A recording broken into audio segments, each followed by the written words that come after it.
بسم الله الرحمن الرحيم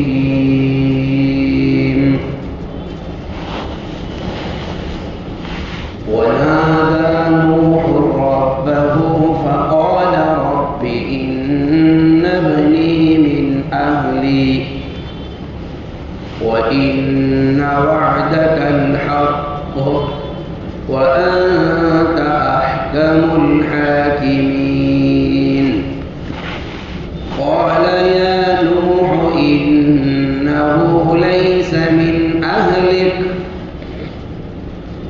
إنه عمل غير صالح فلا تسألني ما ليس لك به علم إني أعظك أن تكون من الجاهلين قال رب إني أعوذ بك أن أسألك ما ليس لي به علم وإلا تغفر لي وترحمني أكن من الخاسرين۔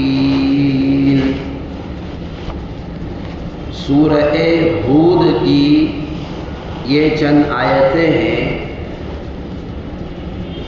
جس میں اللہ تبارک و تعالی نے بہت ہی اہم، انتہائی حساس اور سینسٹیو مضمون کو بیان کیا ہے۔ سورہ ہود میں پورے مضامین ہی بہت نازک اور بہت حساس ہے۔ آپ اس کا اندازہ اس سے لگائیں کہ جب یہ صورت مبارکہ نازل ہوئی تو حضرت جناب رسول اللہ صلی اللہ علیہ وسلم تفکر کی وجہ سے آپ کی داڑھی مبارک پر کچھ سفیدی ظاہر ہونے لگی۔ صحابہ نے عرض کیا یا رسول اللہ آپ پر بڑھاپے کے اثرات ظاہر ہو رہے ہیں؟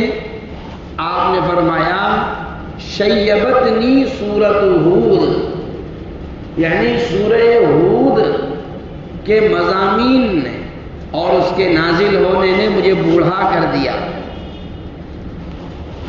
انبیاء علیہ السلام کا واقعات بیان کیے گئے، حضرت نوح علیہ السلام کا واقعہ بڑی تفصیل سے پورے 2 رکوع کے اندر اللہ نے بیان فرمایا، اور حضرت نوح علیہ السلام کی قوم نے جو ان سے جھگڑے کیے اور نوح علیہ السلام جس عاجزی کے ساتھ، تصور کی دنیا میں آپ جائیں، تھوڑا میری طرف توجہ دیں، آپ تھوڑا تصور میں جائیں کہ ایک شخص جس کو پوری قوم کی ہدایت کے لیے اللہ نے منتخب کیا، وہ بڑے بڑے لوگوں کے پاس، امیروں کے پاس، مالداروں کے پاس، غریبوں کے پاس، سب کے پاس جا کر کے یوں کہے کہ بھائی صاحب مجھے 2 منٹ کا وقت دو، آپ سے 2 منٹ بات کرنا ہے، آپ سے ملنا ہے۔ کوئی ٹائم دیتا ہے، کوئی نہیں دیتا ہے۔ پھر جب دیتے ہیں اور جب یہ بات کہی جاتی ہے کہ جن کی تم پوجا کر رہے ہو وہ سب غلط ہے، جو میں بتا رہا ہوں وہ صحیح ہے، تو آپ اندازہ لگاؤ آدمی کے مزاج کے خلاف جب بات ہوتی ہے تو کیسے دھتکارتا ہوگا۔ یہ پورا مضمون قرآن نے بیان کیا۔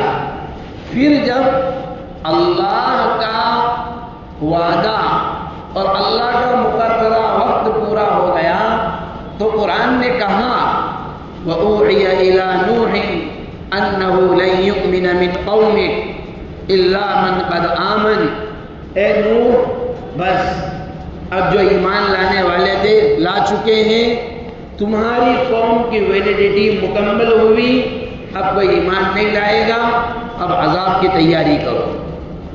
اور عذاب ہم ریل کے علاقے میں جہاں پانی کا نام و نشان نہیں ہے، ندیاں نہیں ہیں، نالے نہیں ہیں، وہاں ہم پانی کا عذاب بھیجیں گے۔ اللہ کو اپنا جلال جب آ جاتا ہے اور جب اس کی قدرت کا مظاہرہ وہ کرنا چاہتا ہے تو پھر بس خدا تو پھر وہی ہے، اس کے علاوہ تو پھر کوئی شریک ہے ہی نہیں نا۔ چنانچہ نوح علیہ السلام کو کشتی کا آرڈر دیا، بناؤ۔ حضرت نوح علیہ السلام نے کشتی، یہ دنیا میں جتنی بھی کشتیاں ہیں، جتنے بھی سمندر میں چلنے والے بڑے بڑے کروز اور بڑے بڑے جہاز اور ٹی ایم سی اور بی ایم سی اور پتہ نہیں کون کون سی کمپنیوں والے جو 20-20 ہزار کنٹینر ایک ساتھ لوڈ کر کے ایک ملک سے دوسرے ملک جائیں گے، انہیں گھبرانے کی اور اترانے کی ضرورت نہیں ہے، اس لیے کہ ان سب کا ٹائٹل، آئیڈیل اور ان کی ڈمی اللہ تعالیٰ نے حضرت نوح علیہ السلام کے ذریعے سے مارکیٹ میں پہلے ہی لانچ کر دی تھی، اس لیے کوئی جو ہے اس پر متاثر ہونے کی کوئی ضرورت نہیں ہے۔ اس وقت میں نوح علیہ السلام نے جب کشتی بنائی جو 300 گز لمبی، 300 گز لمبی کا مطلب ہوتا ہے 800 فٹ کے قریب، 800 فٹ کے قریب لمبی تھی اور تقریباً 150 یا 200 فٹ چوڑی تھی اور 3 منزلہ تھی۔ اللہ تعالیٰ نے حضرت نوح علیہ السلام سے بنوائی، مکمل ہوئی۔ نوح علیہ السلام سے کہا گیا ایمان والوں کو اور جتنے بھی وہ جانور جو جوڑے سے بنتے ہیں وہ سب ایک ایک جوڑا آپ لے کر کے بیٹھ جاؤ، سمندری جانوروں کو بٹھانے کی ضرورت نہیں ہے، وہ تو اسی میں رہیں گے۔ جب نوح علیہ السلام نے بٹھایا اور اللہ نے عذاب کی شروعات کہاں سے کی؟ فرمایا حتی اذا جاء امرنا وفارت تنور، تنور کو ابال کر کے، یہاں پر لفظ تنور بعض مفسرین نے لکھا کہ زمین کی سطح کے معنی میں ہے اور بعض مفسرین نے لکھا نہیں، یہ تنور اپنے معنی میں ہی ہے اور وہی تنور مراد ہے جس میں آگ جلائی جاتی ہے، وہی تنور مراد ہے جس میں روٹی پکائی جاتی ہے، تاکہ اللہ کی قدرت کا یہ نمونہ ظاہر ہو کہ وہ تنور جس میں تم پانی ڈالنا پسند نہیں کرتے ہو کیونکہ پانی ڈالیں گے تو آگ بجھ جائے گی، وہاں سے ہم پانی کا فوارہ نکالیں گے، وہ تنور جو تمہارے لیے روزی روٹی کا سبب بنتا ہے، جس میں روٹی پکا کر تم کھاتے ہو، وہاں سے ہم عذاب کی ابتدا کریں گے، کیونکہ ہم روزی دینا جانتے ہیں تو پھر عذاب بھی دینا ہم جانتے ہیں۔ چنانچہ عذاب کی شروعات ہوئی۔ نوح علیہ السلام نے اپنے بیٹے جو ایمان لائے تھے ان کو وہ بیٹھ گئے، لیکن جو ایمان نہیں لائے تھے ان کی بیوی بھی انہی میں شامل، ان کا بیٹا کنعان بھی اسی میں شامل۔ تو جن کو اسباب پر اور ٹیکنالوجی پر غرور ہوتا ہے، جب نوح علیہ السلام نے اپنے بیٹے سے کہا کہ بیٹے آ جاؤ اور کافروں کے ساتھ مت جاؤ، تو کیا کہنے لگا؟ سآوی الی جبل یعصمنی من الماء، یہ پہاڑ ہے نا، میں پہاڑ پہ چڑھ جاؤں گا، پانی آئے گا، کتنا آئے گا؟ جو ہے ٹیلوں پر تو پانی نہیں آتا ہے نا، باڑھ آتی ہے تو کہاں آتی ہے؟ نچلے علاقوں میں آتی ہے، اوپر کے حصے تو سیو اور محفوظ ہوتے ہیں۔ اللہ نے فرمایا، حضرت نوح علیہ السلام نے فرمایا لا عاصم اليوم من امر اللہ، یہ مغالطے میں نہیں رہنا، آج اللہ کے حکم سے کوئی نہیں بچے گا۔ ابھی بات چل رہی تھی کہ موج کا تھپیڑا آیا اور اس کو بہا کر لے کر چلی گئی، اور پہاڑ کے اوپر بعض تاریخی روایات میں 10 فٹ، بعد میں 20 فٹ، بعد میں 40-50 فٹ تک اتنی پہاڑ جو سب سے اونچا روئے زمین پر جو سب سے اونچا پہاڑ تھا، اس پہاڑ سے بھی 50-60 گز یا 50-60 فٹ اونچائی تک پانی پہنچا. اتنا خطرناک طوفان وہ آیا. بہرحال طوفان بھی آیا، چلا بھی گیا، ہو بھی گیا. اب نوح علیہ السلام، اللہ نے کہا تھا نا اپنے گھر والوں کو کشتی پر بٹھا لو. اب اصل مضمون جو مجھے بیان کرنا ہے، یہ پورا واقعہ تو ضمناً ہے، اصل بات جو مجھے بیان کرنا ہے ہونا تو کل ہی چاہیے تھی، لیکن کل مولانا تشریف لے آئے تھے تو ہو نہیں پایا. نوح علیہ السلام اللہ تعالیٰ سے کہہ رہے ہیں اب یہاں آپ کو تھوڑا سا حاضر دماغی چاہیے اور تصور چاہیے آپ کو. ہم کہاں تک جا سکتے ہیں اس میں تصور میں اور کہاں تک سوچ سکتے ہیں. بڑی عاجزی کے ساتھ نوح علیہ السلام اللہ سے کہہ رہے ہیں اے اللہ ان ابنی من اہلی، آپ نے کہا تھا تمہارے گھر والوں کو بچا لیں گے، تو میرا بیٹا بھی تو ہے کنعان جو ڈوب گیا، اس کو بچانے کا آپ نے وعدہ کیا. وَأَنْتَ أَحْكَمُ الْحَاكِمِينَ وَإِنَّ وَعْدَكَ الْحَقُّ، اور آپ کا وعدہ بالکل سچا ہے، آپ کبھی وعدہ خلاف نہیں کرتے ہیں. میرا بیٹا تو ڈوب گیا ہے، اب اس کا کیا ہوگا؟ چنانچہ اللہ تبارک و تعالیٰ نے نوح علیہ السلام سے جو کلام کیا، اس کلام کا جو جلال ہے کوئی ماہ کلال اس کو برداشت نہیں کر سکتا. اس میں اللہ نے جو اپنا جلال ظاہر کیا، آپ تصور کرو مثال کے طور پر کسی شخص کے اوپر ملک میں دیش دروہی کا قانون، دیش دروہی کا کیس لگا دیا گیا، اور وہ دیش دروہی ہے بھی، اور وہ ایس پی کا بیٹا ہو، کلیکٹر کا بیٹا ہو یا اور کسی بڑے ادھیکاری کا بیٹا ہو، اور وہ دیش دروہی ہے، تو انصاف پسند حکومت اس کو معاف نہیں کرے گی. ہاں چوٹوں کا اگر راج ہوگا اور اگر بھرشٹاچاری حکومتیں ہوگی تو وہ مارکیٹ میں آنے ہی نہیں دے گی. لیکن انصاف پسند حکومت ہوگی تو وہ کہے گی اس کی جو سفارش کرے گا، جو اس کا کیس لڑے گا وہ بھی اندر جائے گا. کیونکہ دیش دروہی سب سے بڑا جرم ہوتا ہے. اللہ تبارک و تعالی حضرت نوح علیہ السلام سے کہتے ہیں انہ لیس من اہلک. کیا غمازی اور کیا ترجمانی اور آج کے حالات کی، آج جو حالات 2025 آج کے جو حالات چل رہے ہیں، قرآن نے کیا عکاسی کی ہے اور کیا نبازی اور کیا نبض قرآن نے پکڑی ہے. نوح علیہ السلام سے اللہ کہہ رہے ہیں سب سے پہلے تو تمہارے بیٹے کو، یہ جو تم کہہ رہے ہو کہ میرے گھر والوں میں سے ہیں، اللہ نے فرمایا سب سے پہلے تو یہاں سے ہٹاؤ، وہ تمہارے گھر والوں میں سے نہیں ہے. اس لیے کہ ہم نے رشتے کا جو معیار مقرر کیا ہے وہ ایمان اور کفر کو کیا ہے، حق اور باطل کو کیا ہے. جو حق پر ہے وہ تمہارا ہے، چاہے نسبتی اعتبار سے یعنی نسب کے اعتبار سے چاہے تمہارا نہ ہو، اور جو تمہاری بات نہیں مانتا ہے وہ تمہارا نہیں ہے، چاہے تمہارا اپنا سگا بیٹا ہی کیوں نہ ہو. انہو کیوں؟ انہو عمل غیر صالح، اس کا عمل ٹھیک نہیں ہے.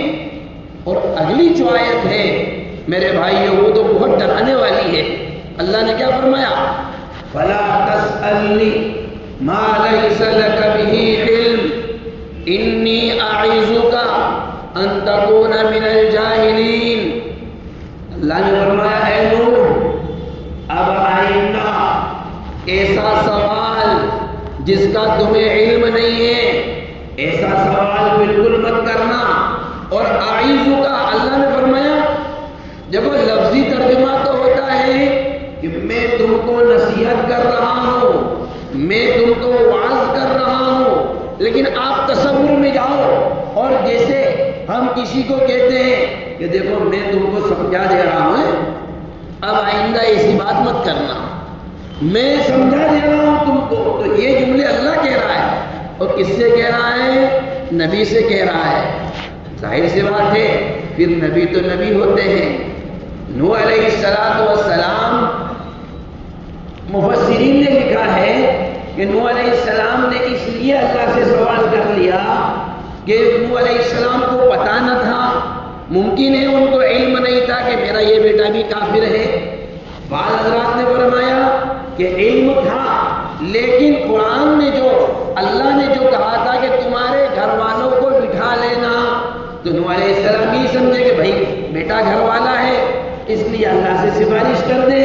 اور بعض حضرات نے فرمایا کہ نوح علیہ السلام جانتے تھے، لیکن بشری تقاضا اور بشری محبت کی وجہ سے اللہ تعالیٰ سے سفارش کرنے لگے۔ یا نوح علیہ السلام کو اس بات کا علم نہیں تھا کہ جو کافر ہو کر مر گیا اس کی سفارش کسی حال میں جائز نہیں ہے، ممکن ہے اس کا علم نہ ہو، اس وجہ سے اللہ تعالیٰ سے یہ بات کہہ بیٹھے۔ آگے نوح علیہ السلام تو لرز گئے اور جو جملے انہوں نے کہے ہیں اور کہنے لگے رب انی اعوذ بک۔ آپ سوچو کوئی جب اپنے جرم کا اقرار کرتا ہے، کوئی کسی کے سامنے، بڑے کے سامنے جب کھڑے ہو کر کہتا ہے یہاں صاحب مجھ سے غلطی ہوئی ہے، آئندہ ایسا نہیں ہوگا، تو اس کی زبان میں، اس کی زبان کیسے چلتی ہے وہی جانتا ہے۔ نوح علیہ السلام اللہ سے کہہ رہے ہیں رب انی اعوذ بک ان اسألک ما لیس لی بہ علم۔ اے اللہ آج کے بعد میں ایسا سوال نہیں کروں گا۔ اور آگے فرمایا وَإِلَّا تَغْفِرْ لِي وَتَرْحَمْنِي، اگر آپ نے مجھے معاف نہیں کیا اور آپ نے میرے اوپر رحم نہیں کیا، اکون من الخاسرین، تو میں تو نقصان اٹھانے والا سے ہو جاؤں گا، میرا تو بڑا نقصان ہو جائے گا۔ یہ کون کہہ رہے ہیں؟ نبی کہہ رہے ہیں۔ اب میں آپ سے سوال کرتا ہوں، اجین کے غیور مسلمانوں مجھے بتاؤ، جب نبی کے بیٹے کو اللہ نے کہہ دیا کہ یہ جنت میں نہیں جائے گا اس لیے کہ مومن نہیں ہے، پھر غیر ایمان والے کے لیے، کسی مومن کے لیے گنجائش ہوگی کہ اس کے لیے ایصال ثواب کرے؟ آپ کے یہاں ہوتا ہے نہیں ہوتا ہے مجھے نہیں پتا، لیکن ایسا بھی دیکھنے میں آیا اور فلاں صاحب دیہانت ہو گئے اور مسلمانوں کی ایک بڑی جماعت ان کے لیے ایصال ثواب کر رہی ہے۔ واہ بھائی واہ، اسٹیٹس رکھ رہے ہیں، اسٹیٹس میں کیا لکھ رہے ہیں کہ وہ فلاں ابن فلاں جن کا ابھی سورگواس ہو گیا، وہ سورگواسی، ہم ان کے غم میں شریک ہیں۔ پتہ ہے سورگواسی کا مطلب کیا ہوتا ہے؟ سورگواسی کا مطلب ہوتا ہے جنتی، سورگواسی کا مطلب ہوتا ہے رضی اللہ عنہ، یعنی آپ نے کافر کو رضی اللہ عنہ کہہ دیا، یعنی آپ اس کو جنتی کہہ رہے ہیں۔ ارے اگر اتنی سستی ہوتی تو کیا انبیاء کی اولادیں انبیاء سے زیادہ بھی کوئی قریب ہیں؟ اللہ نبیوں کی اولادوں کو نہیں ڈال دیتا جنت میں؟ ہوش کے ناخن لیں، اصلاح کریں اپنی۔ جو شخص کفر پر مر گیا اللہ نے نبیوں کو کہہ دیا کہ سامنے مت آنا۔ جو جملے استعمال کیے ہیں میں اگر اپنی زبان میں ہم ترجمہ کریں گے تو وہ ایک طرح کی ڈانٹ ہے، لیکن ہمیں تو انبیاء علیہ السلام کے تقدس، ان کی عظمت، ان کی عصمت اور عفت، ان کے پاک دامنی کا بھی لحاظ رکھنا ہے، اس لیے ہم ایسا ترجمہ نہیں کریں گے۔ تو میرے بھائیوں، جب انبیاء علیہ السلام کے لیے گنجائش نہیں ہے تو ہمارے لیے کہاں سے گنجائش ہوگی؟ تو صاحب وہ فلاں کے اٹھانے میں چلے گئے، فلاں صاحب کے ساتھ وہ گھاٹ تک چلے گئے، فلاں صاحب کی اپنی کو کھانے دینے کے لیے چلے گئے، وہ آئے تو ایسا محسوس ہو رہا ہے کہ ان سب سے زیادہ غم انہی کو ہے۔ ایسا لگتا ہے کہ انہی کے گھر کا کوئی سدسیہ مر گیا اور بس ان کے علاوہ، اور وہ ان کو کچھ بھی نہیں رہے، وہ ان کی طرف توجہ بھی نہیں دے رہے ہیں۔ اس لیے میرے بھائیوں، اللہ نے معیار متعین کیا ہے حق اور باطل کا ایمان اور کفر کے ذریعے سے۔ ایمان اور کفر کے ذریعے سے اگر اللہ نے معیار متعین کیا ہے، اگر کوئی کوئی شخص ہم سے یہ سوال کرے کیا تمہاری کتاب قرآن میں یہ لکھا ہے کہ کافر جہنم میں جائے گا، کافر جنت میں نہیں جائے گا، تو اس کا جواب یہ نہیں ہے وہ سب آپ سمجھ نہیں پائے، وہ دراصل نہیں، یہی جواب ہے اس کا کہ نہیں جائے گا جہنم میں، یہ اس کا جواب ہے۔ یہ کوئی جواب نہیں ہے کہ وہ ہم سمجھا نہیں پائے، ہماری کتاب میں لکھا ہوا ہے کہ جنت میں جانے کے لیے ایمان شرط ہے تو شرط ہے۔ جب انبیاء علیہ السلام کو اللہ نے نہیں چھوڑا، جب ان کو نہیں بخشا، تو میں اور آپ کون سے کھیت کی مولی ہوتے ہیں؟ اس لیے میرے بھائیوں، اللہ نے ایمان دیا ہے، اولاً تو اپنے ایمان کو سنبھالو، اولاً تو اپنے ایمان کے تحفظ کی ضرورت ہے، اور ثانیاً اپنے بچوں اور اپنی نسلوں کو ہم کہاں بھیج رہے ہیں اور کیا کر رہے ہیں اس کے تحفظ کی ضرورت ہے۔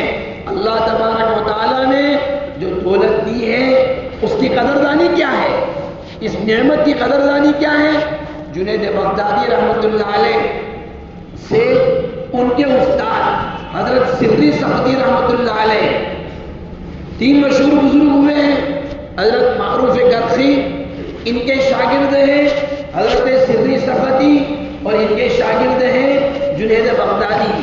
تو جنید بغدادی رحمۃ اللہ علیہ سے ان کے استاد، ان کے پیر سری سختی نے سوال کیا نعمتوں کی قدر کیا ہے؟ تو فرمایا یعنی شکر گزاری کیا ہے؟ فرمایا شکر گزاری یہ ہے اللہ کی دی ہوئی نعمتوں کو اللہ کی نافرمانی میں استعمال نہ کیا جائے، یہ ہے قدردانی۔ اللہ نے جو نعمتیں دی ہیں بس اس کو اللہ کی نافرمانی میں استعمال نہ کیا جائے۔ کیوں؟ اس لیے کہ جب ان نعمتوں کو اللہ کی نافرمانی میں استعمال کیا جاتا ہے تو اس کا مطلب یہ ہوتا ہے جس نے تم پر احسان کیا اسی سے تم بغاوت کر رہے ہو۔ ہماری اصطلاح میں مطلب ہوتا ہے کہ رے جس تھالی میں کھا رہا ہے اسی میں چھید کر رہا ہے، یہ ہوتا ہے اللہ کی نعمت کو گناہوں کے کاموں میں استعمال کرنا۔ تو اللہ نے نعمت دی ہے اسلام، امن کو، سدبھاونا کو، پریم کو، شانتی کو پسند کرتا ہے، بالکل صحیح بات ہے۔ وہ شانتی اور وہ امن ہم اس کا پریچے دیں گے اپنے اخلاق کے ذریعے، اپنے کردار کے ذریعے، اپنے معاملات کے ذریعے، ہم اپنے لین دین کو امانت داری کے ساتھ کر کے بتائیں گے، دیانت داری کے ساتھ کر کے بتائیں گے، صلح صفائی کے ذریعے سے ہم ایسا کردار اپنا پیش کریں گے کہ لوگ دیکھ کر کے کہیں کہ ہاں یار واقعتاً مومن ایسے ہی ہے۔ میں جانتا ہوں، اچھی طریقے سے جانتا ہوں، آپ کے شہر میں ہی اور کئی جگہوں پر ان لوگوں کو جنہوں نے بڑی بڑی سرکاری ملازمتیں کی ہے، بڑے بڑے سرکاری ادھیکاری اور کرمچاری رہے، اور لوگ ڈپارٹمنٹ آج بھی ان کو خان صاحب کے نام سے جانتا ہے، ان کی امانت داری کی وجہ سے، دیانت داری کی وجہ سے۔ کئی ہمارے ملنے والے ایسے ہیں جو سرکاری نوکریوں میں ہیں لیکن الحمدللہ امانت داری اور دیانت داری سے جب کام کرتے ہیں تو ان کا وہ مقام، ان کی بات میں اللہ تبارک و تعالیٰ وہ تاثیر رکھتے ہیں کہ بڑے بڑے ادھیکاری اپنے لوگوں کو بولتے ہیں کہ خان صاحب کا دھیان رکھنا ہے، ان کو چھیڑخانی مت کرنا، جبکہ آج تعصب اپنی انتہا کو پہنچا ہوا ہے، تعصب اپنی بام عروج کو پہنچا ہوا ہے، اسلام مخالفت اور اسلام دشمنی اور نفرت کا پہاڑ کھڑا ہوا ہے، لیکن اس کے باوجود بھی سونے کی قیمت تو ہر زمانے میں مہنگی ہی رہی ہے۔ اللہ نے اچھے اسلام کا تعارف کرانے والوں کی ہر زمانے میں قدردانی کی ہے۔ اللہ ہم سب کو صحیح سمجھ عطا فرمائے، اللہ ہم سب کی اصلاح فرمائے، اور اللہ تعالیٰ ہم سب کو اپنے سننے سے عمل کی توفیق عطا فرمائے۔ وما توفیقی الا باللہ، سبحان اللہ وبحمدہ، سبحان اللہ وبحمدہ، نشہد ان لا الہ الا اللہ، نستغفرک ونتوب الیہ۔